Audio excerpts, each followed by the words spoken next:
صحیح جاوید چوہر صاحب، ایک معاملہ ہے الزامات کا ثابت ہونا اور ایک الزامات مان لینا، سینیریوز مختلف ہو سکتے ہیں، کس طرح؟ دیکھیے فوج کا سسٹم ذرا ڈفرینٹ ہے. یہ پہلے ثبوت اکٹھے کرتے ہیں اور باقاعدہ بہت بڑی فائل بنتی ہے جس کے اندر ہر چیز کا ایویڈنس ہوتا ہے، اور اس کے بعد جب ایویڈنس کنکریٹ ہو جاتے ہیں تو پھر اس کے بعد جو سینئر قیادت ہے ان سے پوچھا جاتا ہے کہ یہ اب ثبوت ہیں تو کیا ہمیں ان کو بلانا چاہیے یا نہیں، اور اگر وہ الاؤ کریں تو پھر اس کے بعد آفیسر کو بلا کے ان کے سامنے ثبوت رکھے جاتے ہیں. پہلے کوئی ان کو چارج شیٹ نہیں کیا جاتا، کوئی ان کے اوپر الزام نہیں لگایا جاتا، ان سے کہا جاتا ہے کہ یہ ثبوت ہے، اب آپ فرمائیے اس پہ کیا جواب دیں گے.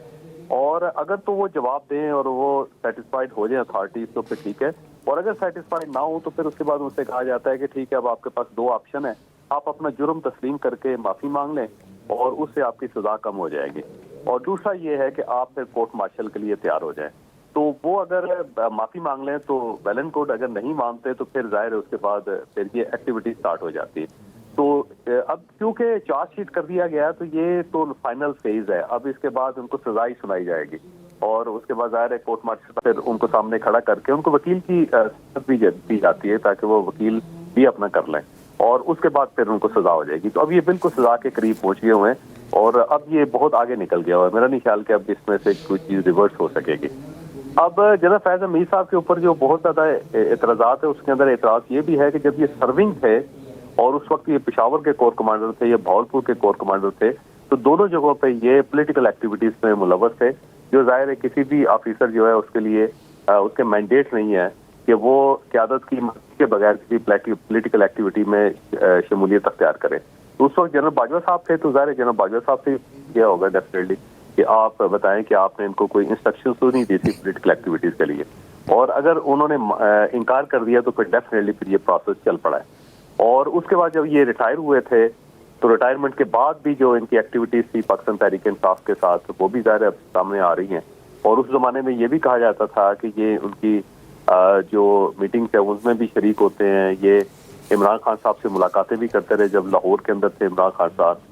اور ان کو ٹیکنیکس بھی بتاتے رہے کہ کس طرح میڈیا ہینڈل کرنا چاہیے، کس طرح ایک موومنٹ چلانی چاہیے. ان چیزوں کے بارے میں بہت سارے لوگ ایویڈنس دے رہے ہیں. پھر رؤف حسن صاحب کا جب کمپیوٹر لے جایا گیا تھا تو اس میں سے بہت ساری چیزیں، بہت سارے ایویڈنس نکلے تھے جو ظاہر جس کے بعد چیزیں ثابت ہونی شروع ہو گئی. پھر جو فارن میڈیا ہے اس کے ساتھ جب یہ ڈی جی ایس آئی تھے تو اس وقت ان کے بہت اچھے کنیکشنز ڈیولپ ہوئے تھے، ان کنیکشنز کو بھی بعد میں استعمال کیا گیا. تو بہت ساری چیزیں ہیں جو ظاہر آنے والے دنوں میں کھل کے سامنے آئیں گی. تو میرا خیال یہ ہے کہ ایک دو مہینوں کے اندر اب سزا ان کو ہو جائے گی. اس کی جب اپائنٹمنٹ ہو رہی تھی نومبر 2022 میں، آپ کو یاد ہوگا عمران خان 26 نومبر 2022 کو ایک دھرنا لے کے آئے تھے جب وہ زخمی ہوئے تھے اور ہاسپٹلائز تھے، ان کی ٹانگ کے اوپر وہ پلستر چڑھا ہوا تھا، وہ موومنٹ بند تھی، لیکن اچانک انہوں نے اناؤنس کیا کہ وہ 26 کو اسلام آباد آ رہے ہیں. تو بنیادی مقصد وہی تھا کہ ایک آرمی چیف کی انہوں نے چیزیں روکنی ہیں، کیسے کرنی ہے اور نہیں کرنی ہے. تو وہ اب سب چیزیں اکٹھی ہو گئی ہیں کہ آرمی چیف کی اپوائنٹمنٹ میں رکاوٹ، یعنی جس وقت یہ سرونگ جنرل تھے اور اس وقت یہ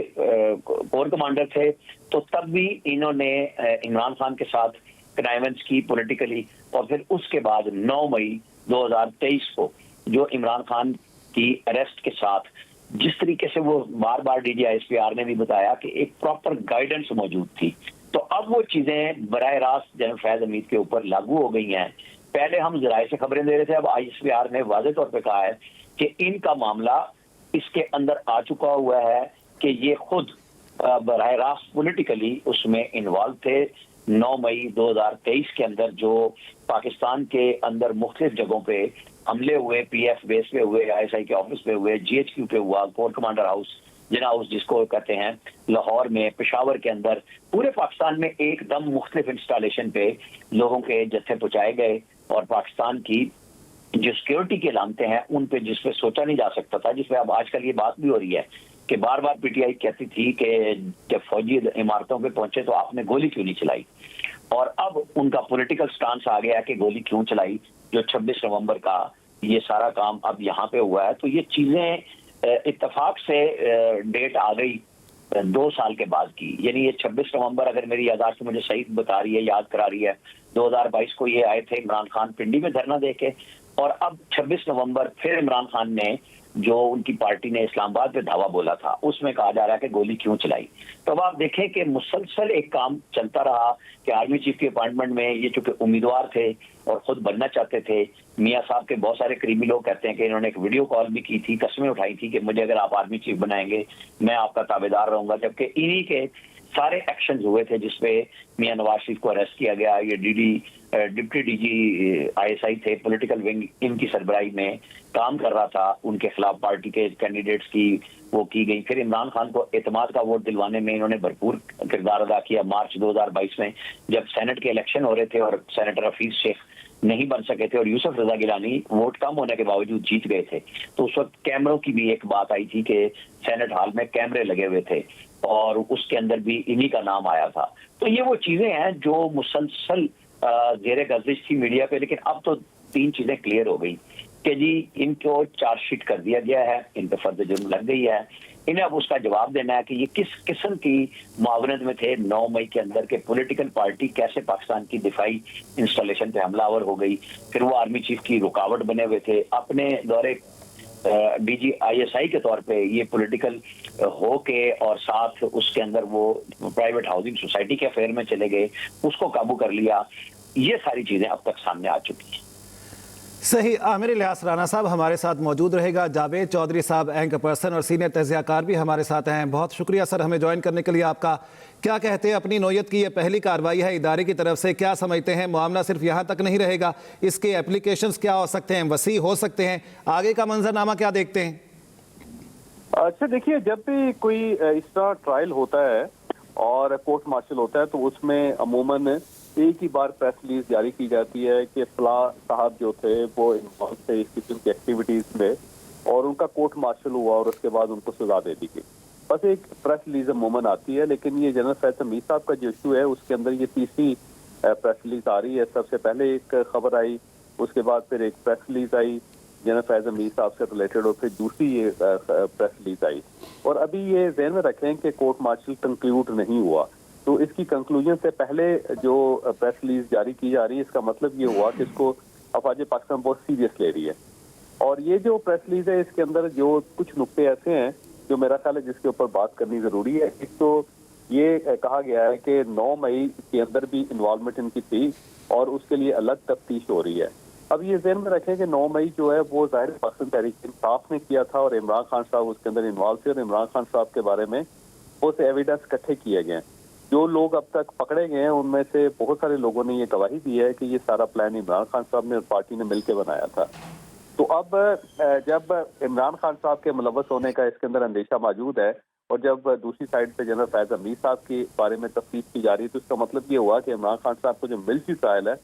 وہ عنقریب اناؤنس ہونے والا ہے. کیونکہ جب فیض حمید صاحب کے بارے میں ثبوت آ گئے ہیں تو پھر ظاہر عمران خان صاحب کے بارے میں بھی ثبوت آگے ہوں گے. مجھے یوں لگتا ہے کہ جنرل فیض حمید صاحب کے کنکلوژن سے پہلے عمران خان صاحب سے تفتیش کی افواج پاکستان شروع کر دے گی. تو ایک تو اس پریس ریلیز کے اندر سے یہ چیز محسوس ہو رہی ہے کہ عمران خان صاحب کا ٹرائل سٹارٹ ہونے والا ہے، یہ تفتیش ان کی سٹارٹ ہونے والی ہے، اور جو ثبوت جنرل فیض حمید صاحب کے خلاف جمع ہوئے ہیں ان کو عمران خان صاحب کے سامنے رکھا جائے گا. ایک چیز.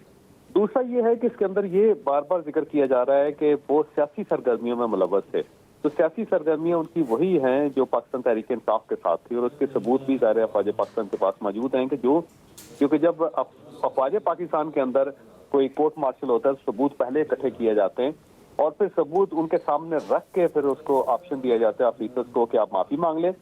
تو آپ کی سزا کم ہو سکتی ہے یا پھر آپ کورٹ مارشل کے لیے تیار ہو جائیں. تو ثبوت تو ظاہر ہے ان کے سامنے رکھے گئے تھے. تو اب ثبوت ہیں تو عمران صاحب سے میرا خیال ہے بلا کے پوچھا جائے گا کہ ایک ریٹائرڈ آفیسر جس کی مدت بھی پوری نہیں ہوئی وہ آپ کی فزیکل ایکٹیویٹیز میں شامل کیوں ہوتے رہے. کیونکہ ان دونوں خبر یہ بھی گردش کر رہی تھی کہ یہ گنڈا پور صاحب کے ساتھ عمران خان صاحب سے ملے ہیں جنرل فیض حمید صاحب، جسے کنفرم کسی سائٹ سے نہیں کیا گیا، لیکن یہ ایک بریچ تھی جو سیکیورٹی جو ایجنسیز ہیں ان کے لیے بھی کہ وہ بغیر کسی ملاقات کے شیڈول کے وہ اچانک چلے گئے اور عمران خان صاحب سے ملاقات کر کے آ گئے، جس کی وجہ سے بعد میں بہت سارے لوگ جیل کے جو اہلکار تھے ان کو وہاں سے فارغ بھی کیا گیا. یہ خبر گردش کر رہی تھی جسے ابھی تک کسی نے کنفرم نہیں کیا، لیکن یہ اندیشہ ہے کہ وہ اس قدر انفلوئنشل تھے کہ ان کے روٹ سے جیل کے اندر بھی اور انہوں نے وہاں بھی عمران خان صاحب کے ساتھ ملاقات کر لی. پھر اس کے اندر کچھ اور آفیسرز بھی انوالو تھے